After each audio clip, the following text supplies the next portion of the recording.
लाखो ग्राहकांना भेटा एकाच छताखाली श्री सिद्धेश्वर देवस्थान सादर करत आहे सोलापूरचे 55वे राज्यस्तरीय भव्य कृषी प्रदर्शन श्री सिद्धेश्वर कृषी 2025। तुमच्या व्यवसायासाठी एक सुवर्ण संधी, जिथे असतील 300 पेक्षा जास्त स्टॉल्स, लाखो उत्सुक शेतकरी आणि ग्राहक आणि विशेष आकर्षण भव्य पशु पक्षी प्रदर्शन। तुमची जागा आजच निश्चित करा। स्टॉल बुकिंग साठी खालील दिलेल्या नंबरवर कॉल किंवा व्हॉट्सअप करा। श्री सिद्धेश्वर कृषी प्रदर्शन, एक प्रदर्शन अनेक संधी।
त्याच्यात किती बिया?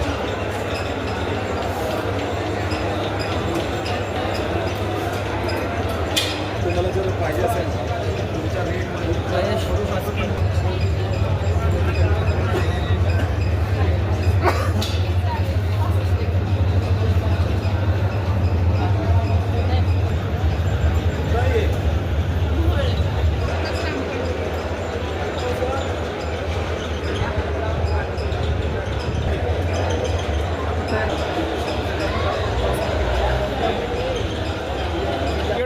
ये खाएगा ये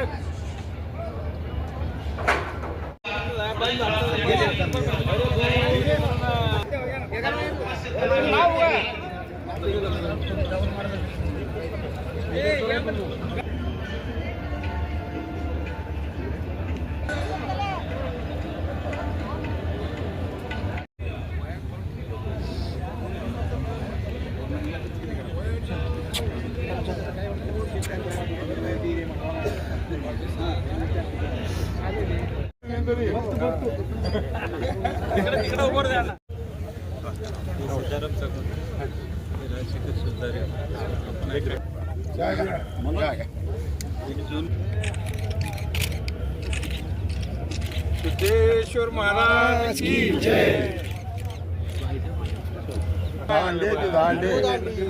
अंडे घालते, 5 लिटर दूध घालते, पेंट देते। आवड आहे शौक तरी पण छान व्यायाम पण आहे का? रनिंग करत रनिंग करत बैलगाड्याला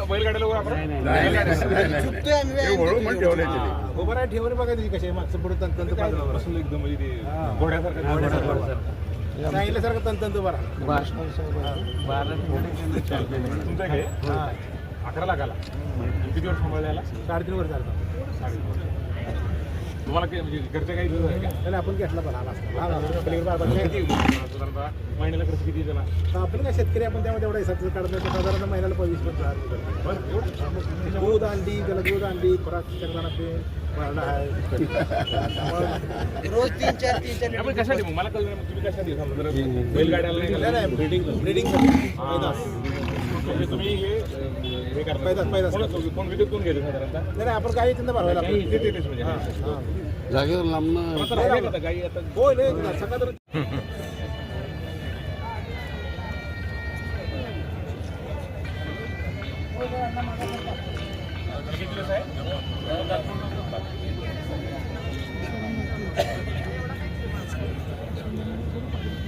परमानंद बोधाब्जनिमूर्ते सांगो मांगल्यं स्नानं दर्शयामि प्रश्नयामि ओ नादि शाश्वतं शान्तं चैतन्यं सर्वपदं चिरंगं सर्वकर्म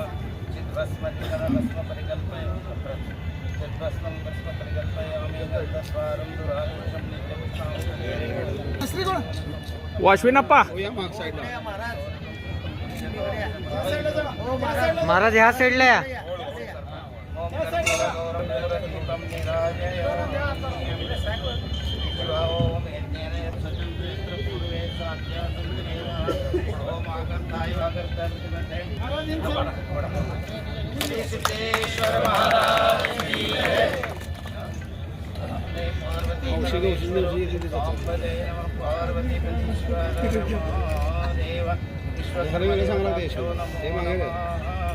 सर एक मिनिट सर.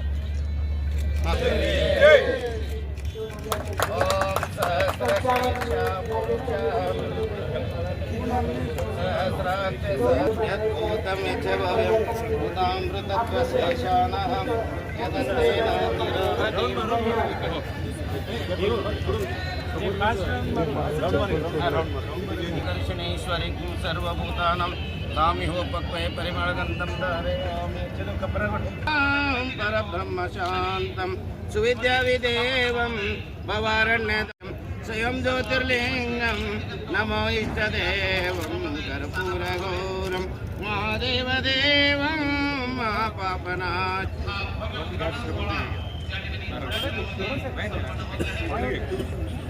श्री सिद्धेश्वर महाराज की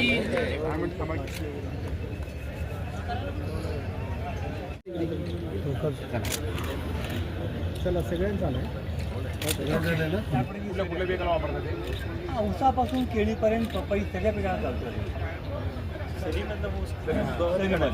मग याच्यामध्ये तुम्ही मागे पास लावू शकता. कशावर चालतं हे? पेट्रोलवरती आहे. Pure petrol 4 stroke 7.5 HP petrol engine आहे. आणि एवढ्याच समजा 1 एकर क्षेत्राला किती माणसं जवळपास 13,000. 1,13,000 सबसिडीमध्ये पण आहे. आता काय करतात नंबरिंग घेतो ते काय ह्याचा फोटो टाकायला टॅक्स इन्व्हॉइस मध्ये सुद्धा हा नंबर कंपल्सरी केलं आणि कुठल्या कुठल्या इक्विपमेंटला सगळ्याच जे शासनाच्या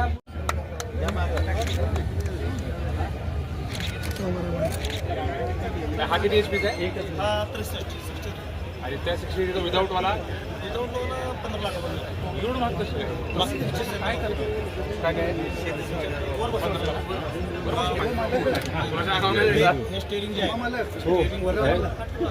मला नाही तुम्ही सांगा तुमच्या दोस्ताला. तर बघा आमच्यापेक्षा हे 33-30 कमवायला आले ते.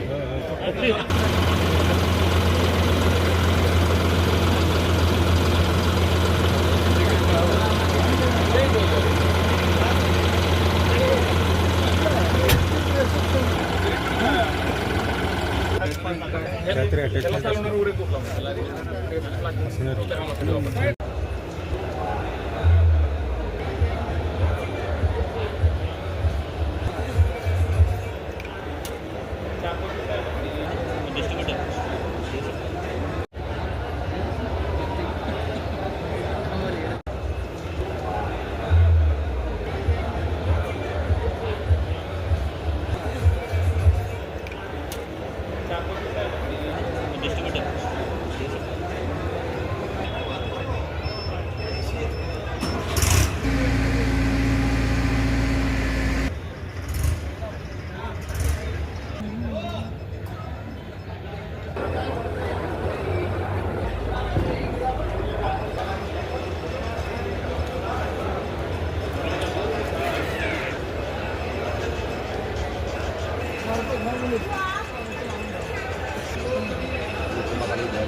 काय काय प्रोडक्ट आहे?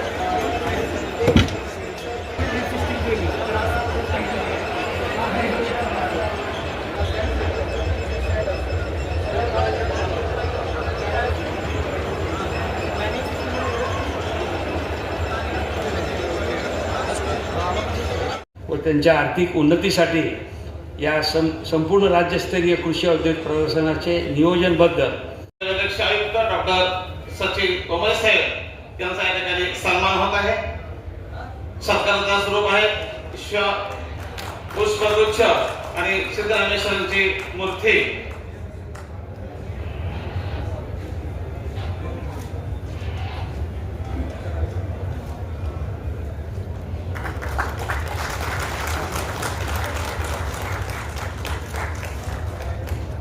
स्वागत करतो.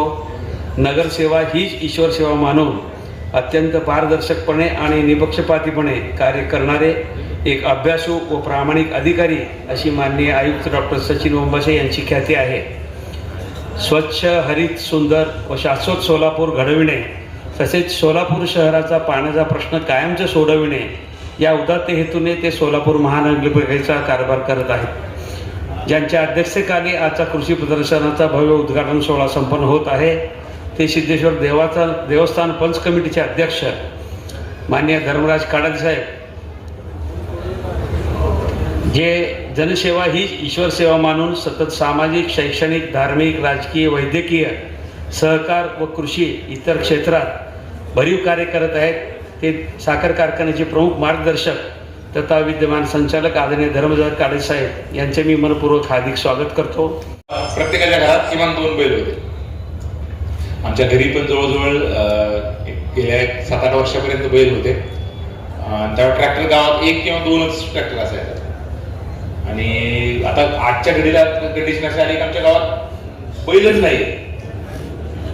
आमच्या गावात मला वाटतं ते बेंद्रा, आमच्याकडे बेंदूर असतो, तर बेंद्राला ते बैल आमचं का नाही मला आठवत नाही, कारण मी जेव्हा लहान होतो तेव्हा ते मोठा सण असायचा. ते गावात मग आमच्या ठरलेला प्रत्येक जण ऑलमोस्ट प्रत्येक शेतकऱ्याच्या घरात 2 काही जणांकडे जास्त पण असायचे. तर आजच्या घडीला काय झालं की आता ते शासनाचं पण चांगलं हे आहे, म्हणजे त्याला मोटिवेशन आहे की ऑलमोस्ट प्रत्येकाच्या घरात आता मी आमच्या घरात बघतो ना, तर तिथे प्रत्येकाकडे ट्रॅक्टर आलेला आहे. परंतु शेतीचं जे म्हणजे बऱ्याचशा गोष्टी आपण म्हणतो ना, मी अजून मला आठवते 2000 माझं जेव्हा MBBS झालं त्यानंतर मी एकदाच आईबरोबर मी बाजारात गेलो होतो बाजार करायला. तर मला वाटतं तेव्हा वांग्याचा दर होता 40 रुपये किलो. आज मला वाटतं तेवढाच आहे. आता किती आहे ते नव्हतं. मी 2010 का 12 मध्ये मला अजून आठवते तेव्हा पण ते बटाटा कांद्याचा कमी जास्त होता, पण वांग्याचा रेट होता तो 40 रुपये किलो होता. आज जवळजवळ त्याला किती झाले, 2011 मला आठवत होते 2010चा रेट आणि 2025 आला तो रेट तेवढाच आहे. परंतु त्या ट्रॅक्टरची किंमत तेव्हा 2 लाख होती, ती आता 8 लाख झाली, 12 लाख झाली. परंतु आपल्या वांग्याचा रेट तेवढाच आहे ना. म्हणजे शेतीमध्ये त्यामुळे सांगतो अल्टिमेटली आपले जी लागणारा खर्च आहे तो वाढत चालला. त्यावेळेस समजा ते काहीतरी 40 रुपये लिटरनं का 50 रुपये लिटरनं आपलं डिझेल होतं है ना. आता ते 100 रुपयाच्या वर गेले. म्हणजे प्रत्येक गोष्ट आपलं त्या सीडचं जे पॅकेट भेटायचं समजा आपलं म्हणजे बियाणं आहे त्याची कॉस्ट जवळजवळ तिप्पट चौपट झाली. परंतु आपला जो शेतकऱ्याला येणारा जो उत्पन्नाचा दर आहे तो तेवढाच फिक्स आहे. त्यामुळं दर काय वाढत नाही. त्यात समजा कापूस आहे, सोयाबीन आहे, त्याला इंटरनॅशनल मार्केटचा इम्पॅक्ट आहे. आपण किती पण जास्त उत्पादन केलं तर ते अमेरिकेमधले, रशियामधले तर किंवा सोयाबीनच्या उत्पादनामध्ये ब्राझील आहे, तर ते जे देश आहेत ते एवढ्या मोठ्या क्वांटिटीत एवढा स्वस्त तयार करतात की आपल्याकडे किती पण दर वाढला तर ते एका लेवलच्या आपल्याकडे वाढू शकत नाही. त्यामुळं आपलं एक बरेकरी उत्पादन वाढलं पाहिजे आणि कॉस्ट कमीत कमी झाली पाहिजे. त्यासाठी त्याच्यामध्ये एक महत्वाचा फॅक्टर आहे की बाबा जास्तीत जास्त मेकॅनायझेशन करणे. त्यानंतर आता आपल्याकडे बऱ्यापैकी म्हणजे बरेचसे जीवामृत होतं किंवा ऑर्गॅनिक फार्मिंगचे ज्या बऱ्याचशा गोष्टी आहेत तर त्याचा वापर करणं, कारण जे समजा याच्यामध्ये आणि त्याचबरोबर दुग्ध व्यवसाय किंवा इतर जे आपले शेतीपूर्व व्यवसाय जसं रेशीमचे पण स्टॉल होता. तर मला वाटतंय हे जे काय बरेचसे आपले जे शेतकरी बांधव आहेत बऱ्याच वेळा इथे सोलापूर फेरफटका मारत 4-5 दिवसात फेरफटका मारून 2 तास काय नवीन गोष्टी आहेत बघितल्या पाहिजे. त्याच्यामुळं किमान म्हणजे आपल्याला किंवा सगळ्यांना जरी ती वस्तू घेता आली नाही तर काय समजा आपल्याला गावामध्ये एखादं कॉमन नवीन यंत्र, कारण काय होतं सगळे जे अवजार आहेत ते सगळ्यांना रोजच लागत नाही. ठीक आहे. परंतु मग तुम्ही आता गावात विचारलं प्रत्येक जण काय घेतो ट्रॅक्टर, ते म्हणले की जेव्हा गरज असती तेव्हा मिळत नाही. मग प्रत्येक जण ट्रॅक्टर घेतो, प्रत्येक जण ते काम आजवर घेतो, म्हणजे प्रत्येकाला तेवढी गरज नाही. पण मग ते कसं असतं म्हणतं की मला जेव्हा लागते वापसा येते तेव्हा सगळ्यांनाच लागते. परंतु मला वाटतं हे थोडंसं आपल्याकडं ते कल्चर केलं म्हणजे ऍक्च्युली सगळ्यांना काय रोटावेटर रोज लागत नाही, सगळ्यांना काय ते पेरणीचं तरी लागत नाही. हे समजा कॉमन जर घेता आलं 1-2-4 लोकांनी तर कॉस्ट पण कमी होती, मेंटेनन्सची कॉस्ट कमी होती. तर मला वाटतं त्याचा पण विचार झाला पाहिजे. आणि पुन्हा एकदा जे आयोजक आहेत एवढं मोठं आपलं प्रदर्शन आयोजित केलेलं आहे, तर त्याचा जास्तीत जास्त लोकांनी पुन्हा एकदा याचा फायदा घ्यावा. सिद्धेश्वर देवस्थानतर्फे जो कृषी प्रदर्शन या वर्षीचं होत आहे त्याचं उद्घाटन ज्यांच्या हस्ते आपण आता केलं ते सोलापूर महानगरपालिकेचे आयुक्त सन्माननीय डॉक्टर सचिन ओंबासे साहेब, त्याचप्रमाणे या ठिकाणी मुद्दाम उपस्थित असलेले आमचे स्वामी समर्थ सूत गिरणीचे चेअरमन माननीय श्री राजशेखर शिवदारे, माझे सर्व सहकारी माधव चाकोते, सिद्धाराम चाकोते, गुरुराज माळगे, तम्माश्री, आमच्या सिद्धेश्वर बँकेचे चेअरमन श्री गंभीरे, श्री खोत साहेब, श्री विजयकुमार बरबडे, श्री कांबळे. जे प्रदर्शन गेले 7-8 वर्ष आपण करतोय त्याचं आयोजन करण्यासाठी जे आम्हाला मोठं सहकार्य लाभतं ते स्मार्ट एक्सपोचे आमचे शेटे साहेब, कारखान्याचे आणि देवस्थानचे सर्व विश्वस्त, या ठिकाणी मोठ्या संख्येनं उपस्थित असलेलं सर्व पत्रकार लोक. जास्त काही बोलण्याची गरज मला वाटत नाही आजच्या, परंतु आपण पाहिलं की गेले सुरुवातीला अतिशय लहान प्रमाणात आपण शाळेच्या 2-4 खोऱ्यामध्ये ते प्रदर्शन भरवत होतो. परंतु या इकडच्या काळामध्ये आपल्याला कुठलं कृषी प्रदर्शनाच्या निमित्तानं कुठलं तंत्रज्ञान जे नवीन आलं आहे ते पाहायला जायचं म्हणलं की पुण्याशिवाय किंवा सांगली साताऱ्याशिवाय आपल्याला दुसरा पर्याय नसायचा. आणि गरीब शेतकरी वर्गाला त्या ठिकाणी जाऊन ते बघणं हे शक्य होत नाही. असा एक हेतू लक्षात घेऊन आम्ही सगळ्यांनी विचारून करून असं ठरवलं की ह्याचं स्वरूप बदलूया. 15 डिसेंबरला आपल्याला हे होम मैदान महापालिकेकडून मिळतं आणि पहिले 15 दिवस काही काम नसतं, तर त्याच्यामध्ये अशा पद्धतीचं एक शेती प्रदर्शन आपण मोठ्या प्रमाणात केलं तर जे काही नवीन नवीन तंत्रज्ञान आज शेतामध्ये आलेले ते आपण या ठिकाणी आणून शेतकऱ्यांना ते दाखवूया. नवीन नवीन ट्रॅक्टर आता साहेबांनी उद्घाटन करत असताना आता सांगितलं की संपूर्ण परिस्थिती बदलत चालली आहे. आता AC ट्रॅक्टरचं उद्घाटन त्यांनी केलं, AC केबिन असलेलं. अतिशय म्हणजे शेतकऱ्यालाही आता जे काही त्रास होत होता तो कमीत कमी त्रासामध्ये सगळं शेती करता आली पाहिजे अशा पद्धतीचं यांत्रिकीकरण या ठिकाणी होत आहे. आणि अतिशय सुंदर अशा पद्धतीचं त्या ट्रॅक्टर त्या ठिकाणी त्यांनी आज आणलेलं आहे. पुढं इंडियन मॅन्युफॅक्चर पण त्या पद्धतीचं ते करतील. परंतु विशेष करून जी नवीन टेक्नॉलॉजी आहे साहेबांनी ज्याचा मुख्य मी जास्त बोलणार नाही, परंतु ज्याचा उल्लेख केला की शेतीचे भाव कुठं वाढत नाही आणि त्यामुळे शेतकरी सतत काय झालं की 2 वर्षांनी परत अडचणीतच असतो. पण त्या ठिकाणी प्रोडक्शन मालाचं उत्पादन कसं वाढवता येईल आणि त्याचे उत्पादन खर्च कशी कमी करता येईल यावरतीच आपल्याला भर द्यावा लागेल. आपण आता उदाहरण दिलं वांग्याचं, तसं ऊसाची शेतीचं पण आहे. किती झालं तर 2000 ते 2,500 तेवढेच भाव आहे आणि साखरेचेही भाव तिथंच ठेवले गेले.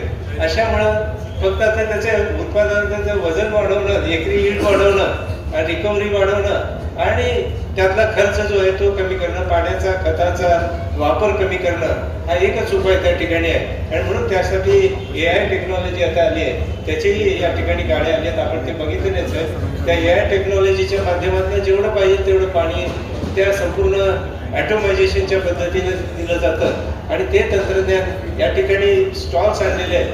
परंतु पुढच्या वर्षी तशा पद्धतीचे जर काही प्रोजेक्ट आपल्याला या ठिकाणी करता आले तर ते करण्याचा आमचा प्रयत्न आहे. अशा पद्धतीनं एकंदरीत ही जी टेक्नॉलॉजी आहे ती या कृषी प्रदर्शनाच्या माध्यमातून आपल्या भागातल्या लोकांना पाहायला मिळावी हा हेतू शिवून देवस्थाननी हे सातत्यानं हे प्रदर्शन प्रत्येक वर्षी थोडं मोठं करत चाललेलं आहे. यावेळेस अतिशय चांगल्या सोयी आमच्या शेटे साहेबांनी या ठिकाणी या मंडप असू दे, सॅनिटेशनची व्यवस्था दे, CCTV कॅमेरा या सगळ्याच्या माध्यमातून या ठिकाणी केलेली आहे. मी या ठिकाणी सर्वांना आवाहन करू इच्छितो की पत्रकार बंधूंनाही आवाहन करू इच्छितो की त्यांनी या प्रदर्शनाची माहिती प्रत्येक ह्याच्यातले जे महत्त्वाचे हे आहेत, बाकी दरवर्षी येणारे तर स्टॉल आहेतच, पण जे जे महत्त्वाचे नवीन टेक्नॉलॉजीचे आलेले आहेत तर त्या सगळ्यांना आपण लोकांपर्यंत पोहोचवण्याचं काम या ठिकाणी करावं आणि या 25 ते 29 तारखेच्या 5 दिवसाच्या प्रदर्शनामध्ये जास्तीत जास्त शेतकऱ्यांनी या ठिकाणी येऊन या प्रदर्शनाचा लाभ घ्यावा. आज या ठिकाणी कमिशनर साहेब या ठिकाणी आले, अतिशय ऍक्टिव्ह अशा पद्धतीचं कार्यक्षम अशा पद्धतीचे अधिकारी महापालिकेला मिळाले म्हणून त्याची चुकी करणार नाही. 2-4 बैठकीच्या निमित्तानं त्यांच्याकडे जाण्याचा योग आला, पण कामाचा निपटारा एवढा फास्ट आहे त्यांचा आणि एखादा निर्णय घेतला किंवा एखादी गोष्ट बघितली तर परत एकदा त्यांना सांगायची गरज नाही. परत महिना 2 महिने निघ्या त्यांना ते जागेच्या मॅप पासून सगळ्या गोष्टी माहीत असतात. अशा पद्धतीनं जे अधिकारी यांना थोडं स्वातंत्र्य मिळालं, विशेष करून त्यांना चांगलं मिळालं, प्रशासक म्हणून जे काम करायला मिळालं त्या याच्यामध्ये बरेचसे निर्णय त्यांनी घेऊन टाकले आणि अशा पद्धतीनं काम करणारे अधिकारी आज महापालिकेला आणि आजच्या ह्या उद्घाटनाला आपण मिळाले, त्यांचं मी देवस्थानच्या वतीनं नक्की आभार मानतो. आणि या निमित्तानं देवस्थानच्या पण काही प्रकल्पाविषयी किंवा काही गोष्टीबद्दल त्यांच्यापुढे चर्चा झाली हे मात्र कागदपत्रावरच राहिले सर, त्याला ऐकलं नाही. आम्ही दिलंय सर, आम्ही सँक्शन केलं. थँक्यू. मी पुन्हा हो हो ठीक आहे, आभार मानून मी माझे 2 शब्द सांगतो.